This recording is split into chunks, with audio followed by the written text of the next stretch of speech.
여러분 믿기 힘드시겠지만 지금 독일 베를린에서 열린 국제해양전략 컨퍼런스에서 전 세계를 놀라게 만든 충격적인 발언이 터져 나왔습니다. 옥스포드의 저명한 교수가 한마디로 회의장을 뒤집어 놓았거든요. 한국은 세계가 의존하고 있는 자원을 가진 나라입니다. 이 한마디에 세계 각국 대표단들은 순간 비웃음을 터뜨렸다가 불과 5분 만에 굳은 얼굴로 급하게 본국에 보고 전화를 걸기 시작했습니다. 도대체 무슨 일이 있었기에 자부심 높은 유럽 전문가들이 당황하며 한국을 다시 봐야 했을까요? 오늘 이야기 끝까지 들으신다면 대한민국의 진짜 모습을 다시 보게 되실 겁니다. K컬처가 전 세계를 휩쓸었다는 소식을 들으면서도 속으로는 이런 생각 한 번쯤 해보셨을 겁니다. 한국은 그냥 운이 좋았던 것뿐이다. 지금부터 들려드릴 이야기의 주인공도 그랬습니다. 독일에서 15년간 물류 전문가로 일하던 그 역시 솔직히 말하면 그렇게 생각하고 있었습니다. 하지만 이제는 완전히 달라졌어요. 지금부터 당시 그 회의장에 직접 있었던 독일 물류 전문가 에바 슈미트의 생생한 증언을 들어보겠습니다. 저는 에바 슈미트입니다. 독일 함부르크항에서 물류 전략을 담당하고 있죠. 15년간 유럽 물류망을 설계해왔고 제 자신을 꽤 자랑스럽게 생각했습니다. 그날도 평범한 하루였어요. 베를린의 국제 컨벤션 센터에서 열린 해양 전략 컨퍼런스에 참석했습니다. 회의장은 꽉 찼어요. 27개 EU 회원국 대표들과 노르웨이, 영국까지 참석했죠. AI 물류부터 조선 기술, 공급망 위기 대응까지 다양한 주제가 오갔습니다. 저는 독일 대표단 최고 기술 책임자 자리에 앉아 있었죠. 당연히 자신만만했습니다. 함부르크항은 유럽 3대 항만이니까요. 오전 세션이 거의 끝나갈 무렵이었습니다. 옥스포드 대학교의 저명한 물류학자인 제임스 해리슨 교수가 마이크를 잡았어요. 백발의 노신사였는데 40년간 글로벌 물류를 연구한 권위자죠. 그가 단 한마디를 던졌습니다. 한국은 세계가 의존하고 있는 자원을 가진 나라입니다. 순간 회의장이 술렁였어요. 제 오른쪽에 앉은 프랑스 대표가 작은 소리로 말했습니다. 자원이라니 좀 과하네요. 왼쪽 네덜란드 대표도 고개를 저었어요. 여기저기서 피식 웃음소리가 들렸습니다. 저도 마찬가지였죠. 한국이 세계가 의존하는 자원을 가졌다니요. 솔직히 말하면 저는 한국을 그저 효율적인 제조국 정도로만 봤습니다. 자동차도 잘 만들고 반도체도 괜찮지만 물류의 핵심이라고 부르기엔 뭔가 부족해 보였거든요. 유럽이야말로 자원과 항만 인프라, 글로벌 네트워크의 진짜 중심 아니겠어요? 함부르크, 로테르담, 앤트워프가 진짜 물류 허브죠. 하지만 5분 뒤 회의장은 완전히 조용해졌습니다. 그 옥스포드 교수가 대형 스크린을 켜고 발표를 시작했거든요. 첫 번째 슬라이드에는 세계 지도가 나타났는데 한국이 빨간 점으로 표시되어 있었어요. 그때까지만 해도 저는 몰랐습니다. 제 세계관이 송두리째 바뀔 거라는 걸 말이에요. 그리고 그 작은 빨간 점이 실제로는 얼마나 거대한 의미를 가지고 있는지도요. 저는 독일 최대 항만인 함부르크항에서 15년간 일해왔습니다. 유럽 물류망 기획팀을 이끌며 세계 10대 항만 관리 프로젝트도 수행했죠. 매년 890만 개의 컨테이너가 지나가는 이 거대한 항만에서 일하며 자부심이 대단했어요. 자원은 곧 권력이라는 믿음 속에서 살아왔거든요.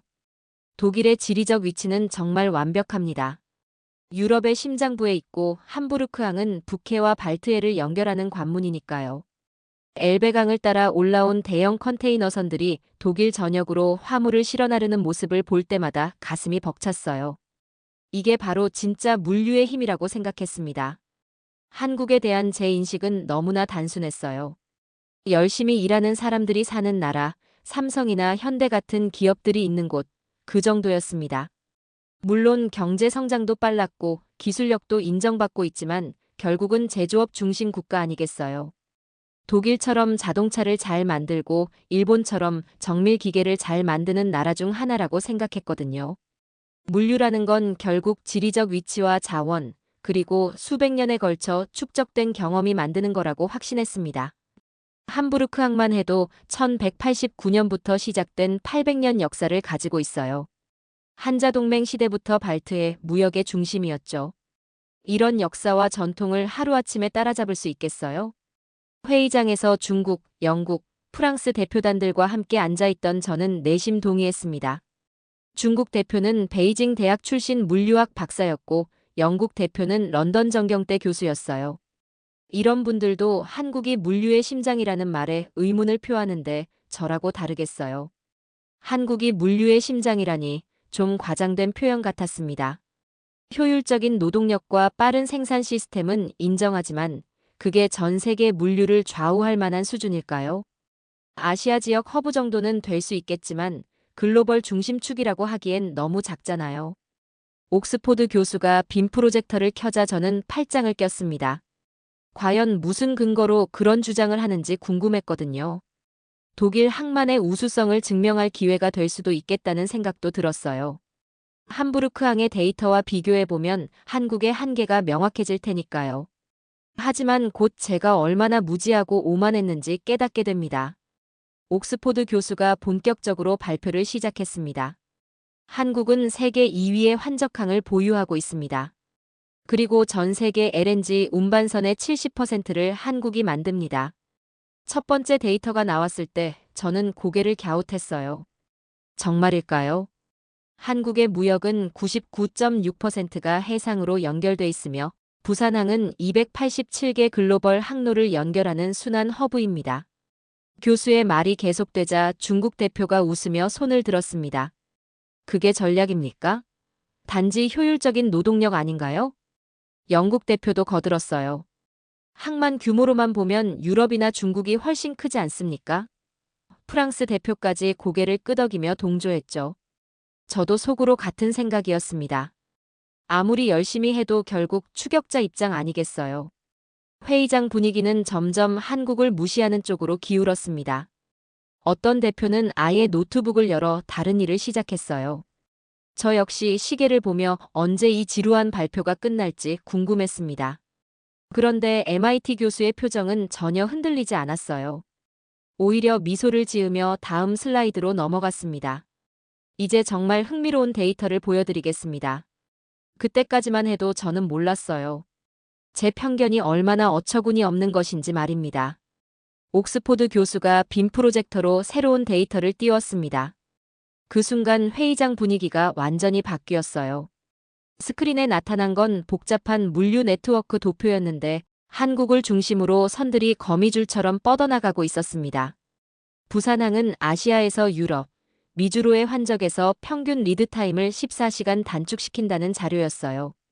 14시간이요. 저는 펜을 놓고 계산기를 두들겼습니다. 함부르크항의 평균 처리 시간과 비교해보니 정말 말이 안 되는 수치였어요. 어떻게 이런 효율성이 가능한 거죠? 옆에 앉은 프랑스 대표도 급하게 자료를 뒤적이기 시작했습니다. 한국 조선소는 IMO 탄소 중립 기준을 세계 최초로 통과한 스마트 조선소입니다. 교수의 목소리가 조금 더 힘이 들어갔어요. IMO라니요. 국제회사 기구의 까다로운 기준을 세계 최초로 통과했다고요. 이건 정말 대단한 일이었습니다. 그리고 군수, 민수, 우주항공까지 연결된 해양 플랫폼 기반 공급망을 구축했습니다. 이 말을 들었을 때 저는 등에서 소름이 돋았어요. 단순히 물건을 만드는 게 아니라 전체 시스템을 설계했다는 뜻인가요? 독일도 통합 시스템을 자랑하지만 해양에서 우주까지 연결한다는 건 상상도 못했거든요. 스크린에 현대중공업의 데이터가 나타났습니다. 전 세계 LNG선 수주량의 70% 이상, 글로벌 조선시장 점유율 약 10%. 이건 독점에 가까운 수준이었어요. 더 놀라운 건 2025년에만 17척 규모의 대형 LNG선 프로젝트를 카타르 에너지로부터 수주했다는 사실이었습니다. 회의장 뒤편에서 유럽연합 물류부 수석이 조용히 중얼거리는 소리가 들렸어요. 이건 단순한 생산국이 아니라 전략국가야. 그 말을 듣는 순간 저는 온몸이 굳어버렸습니다. 정말 그런 걸까요? 지금까지 한국을 완전히 잘못 봤던 건가요?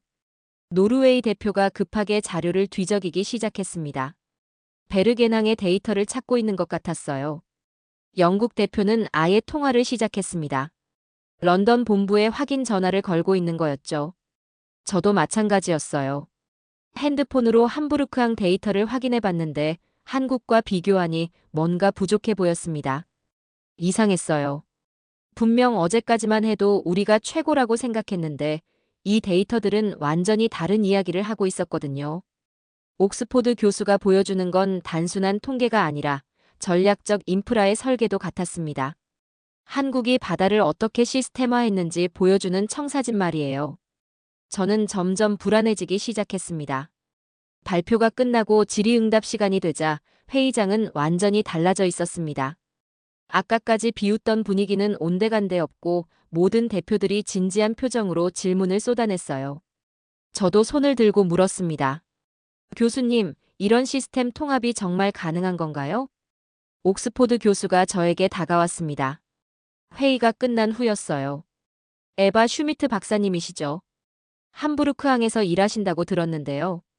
그가 제 명함을 보며 말했습니다. 한국해양전략시찰단에 참가해보시면 어떨까요? 다음 주에 출발합니다. 솔직히 말하면 반신반의했어요. 발표는 인상적이었지만 실제로는 어떨지 모르잖아요. 하지만 호기심이 더 컸습니다.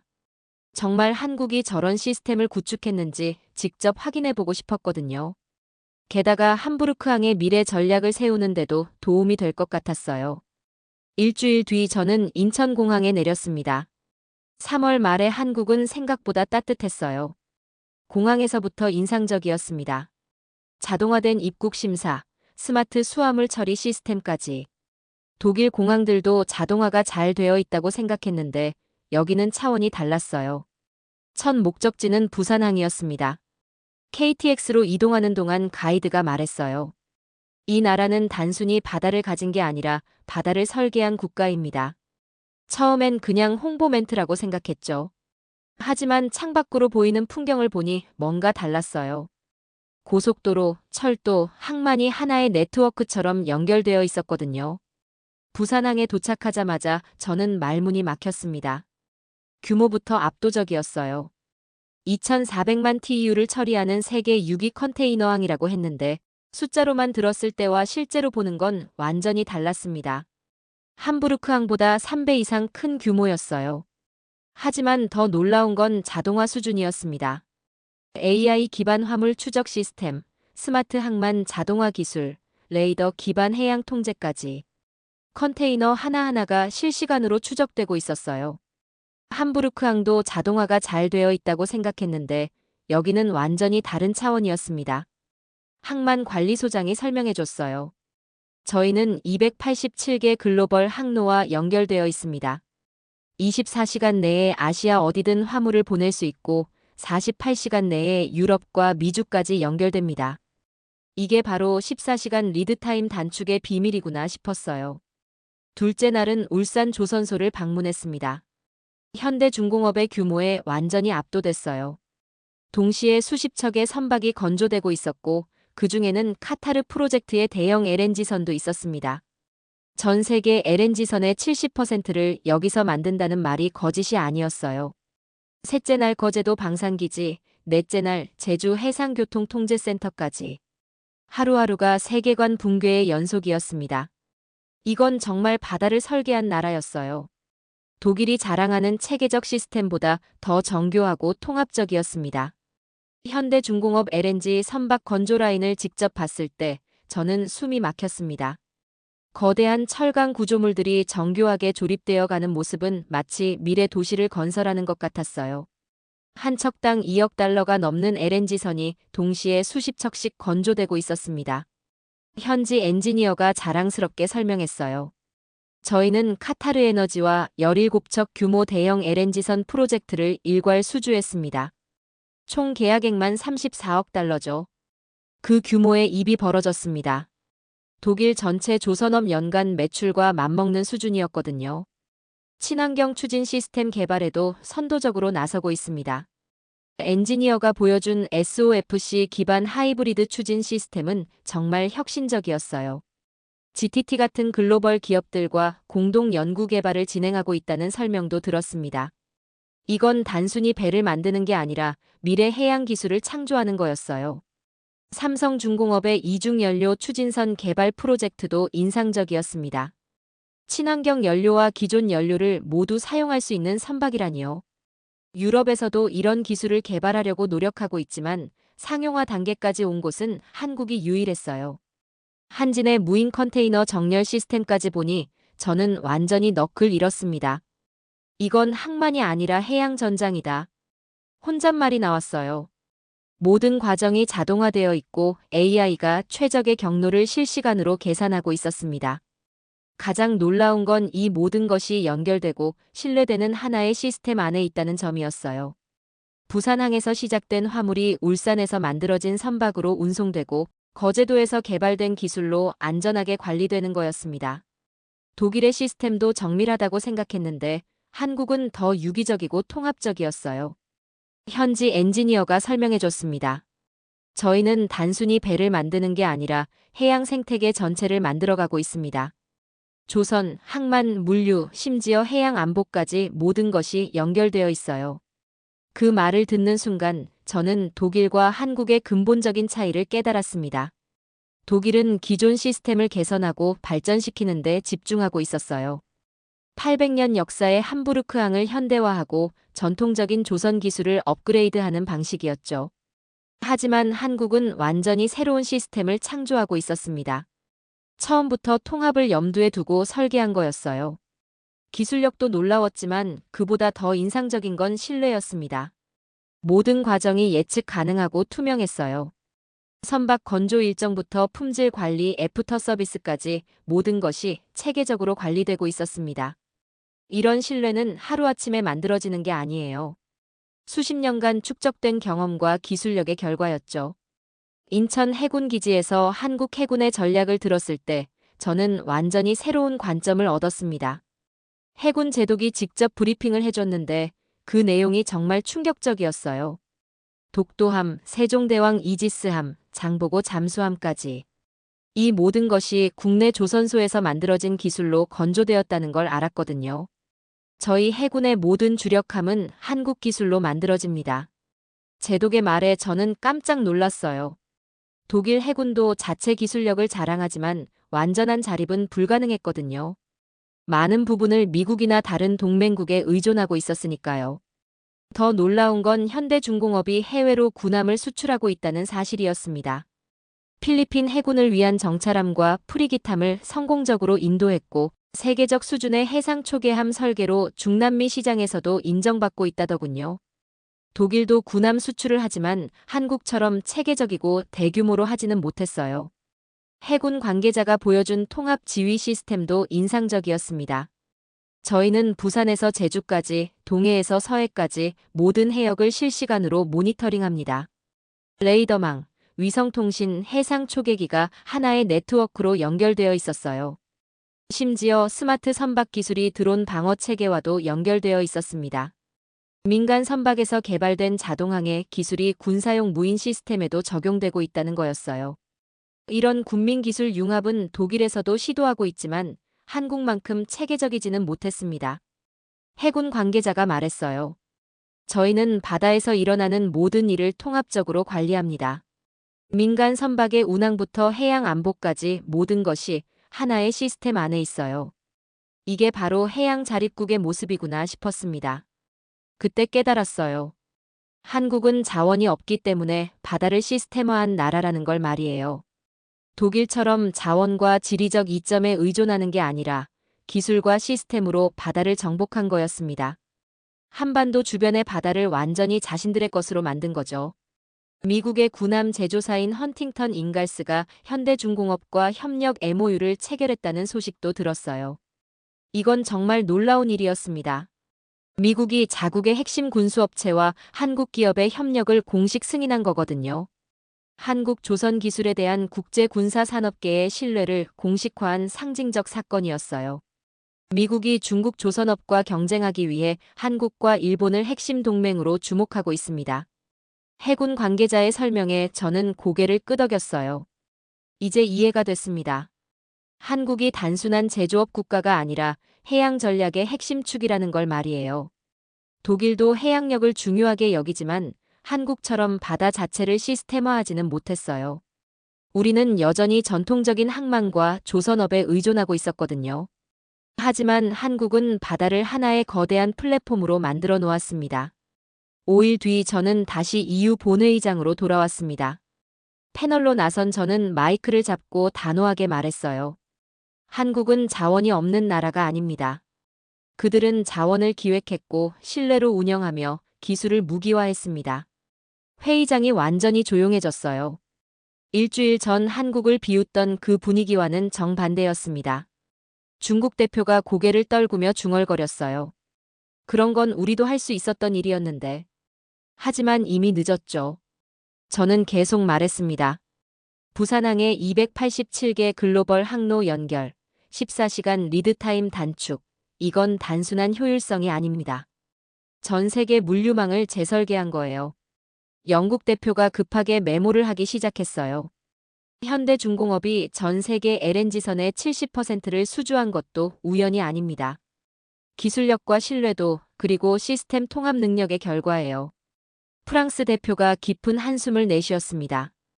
회의장 여기저기서 속삭임이 들렸어요. 우리가 놓친 게 뭘까, 어떻게 저런 시스템을 만들었을까 하는 소리들이었습니다.